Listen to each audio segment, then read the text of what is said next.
Hello everyone, I am Benjamin Contreras, and welcome to a very special episode of the Jasper Cat Production Show. Now, for those of you who've been anticipating my Shovel Knight Amiibo unboxing video, that actually, unfortunately, has to be skipped to next week because I just got this and I want to make a video about it. And this came from this place right here, the store from Japan at the Oldsmar Flea Market in Florida. This place was a cool, like, new type of area they had there, and basically they have a bunch of, like, figures and merchandise from Japan, and not only did it show how much better the people from Japan know what people want more than Americans do, but they also started getting these things. They got Gundam model kit figures, and I decided to get this one. These are actually the type of things that I've always wanted to get into in some form of way. Like, I've always been interested in these, like, Gundam model kits. Like, I used to be very, very into Legos, and I kind of still am a little bit. They're like all in like a shelf in the garage. But yeah, I wanted to get this guy. I actually got two different Gundam model figures, one that I actually have already built, and I'm going to be comparing that to this guy once I get this guy built and I'm able to compare the two. But yeah, as you can see here, you have some very, very cool looking art for the box. I'm assuming that this right here is its name, and I'm assuming the part on the bottom there is from the series that it's based on. I'm not really that knowledgeable in terms of like the Gundam sort of like timeline. Like, I haven't seen like any of the anime versions of any of them, but I have heard of them and I've seen people make reviews of them, and they seem rather interesting. Hopefully, if they ever get on Netflix, I probably will try and catch any. But yeah, you got the main figure. Again, the box art looks very, very good. You can also see two other Gundams that are apparently in the same series as this guy. This one I can kind of understand being next to him, but this one definitely sticks out the most because that's actually a completely different kind of Gundam. As you can see right there, it's a whole lot smaller and a lot more chibier. I'll get to what those kind of things are in a little bit, but also right here, the HG, or high grade Gundam, I believe it's called. That's I'm pretty sure that's like the middle class of these type of models, because there's like a gazillion different kind of Gundam figures. You can see on the top of the box here, there's a bunch of like artwork of the figure, of like a front side and a rear side. You can see, like, I'm assuming what the poster for like the anime is. I really wish that I could just plain read Japanese so I could tell you what it is. And I'm guessing that's a bunch of like information on the Gundam, like its height and its weight and all that. And basically, I'm assuming it gives you like a bunch of warnings, like all of these are like small parts and you shouldn't put them towards young children or else they'll probably eat them and they'll die. But that's also right here on the other side of the box. As you can see, if you want to read all that, you can just pause the video and go right ahead.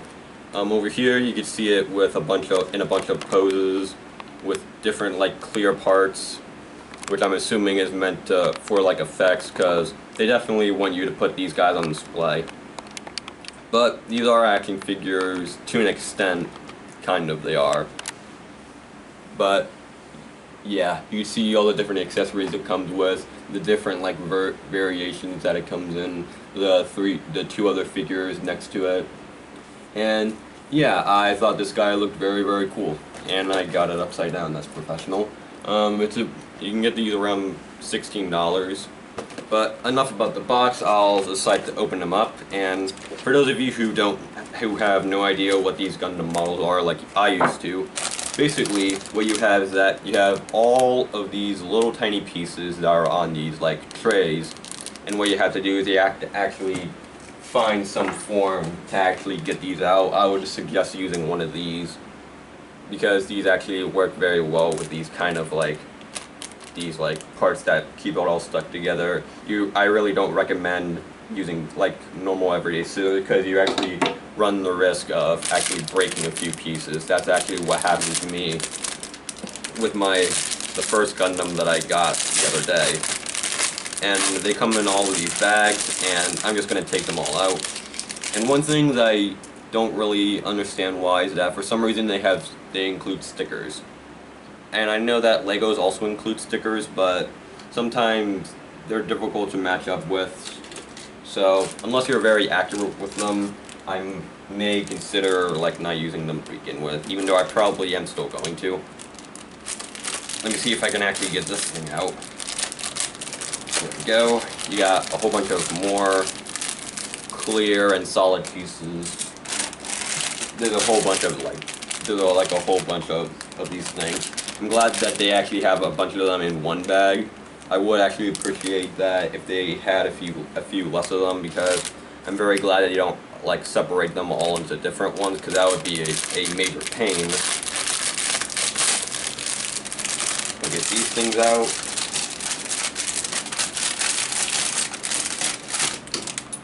And that thing fell next to the fan. You got some clear blue parts, some red parts, and some gray parts. You got some more orange pieces, which I'm assuming are just the effect pieces.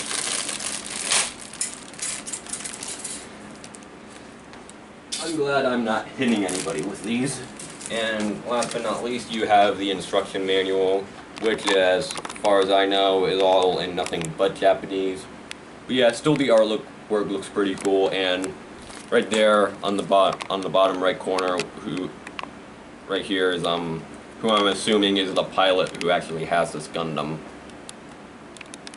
And I guess there's a bunch of information on the anime that it's on. You got like some screenshots and all that. And inside of it, you can see even more things about these. You can have them in a whole bunch of more poses with the clear parts. Just a few more screenshots from the anime, I guess. And, you know, in a whole bunch of poses, the different variations and all that. And then on the back of it, you see the actual black and white, plain and simple instructions. Well, not really plain and simple, because there's a whole lot of stuff going on. But yeah, I'm not quite sure how long it's going to take me to build this, but I won't actually try to build it on screen. At least I'm pretty sure I won't, because that will pretty much take me like 10 to 20 videos just to get them all out. So what I'm going to do is we're going to cut here, and I'm going to take all these pieces out, and I'm going to build it halfway and tell you guys if it was a struggle to build it that far. So yeah, let's get down to it.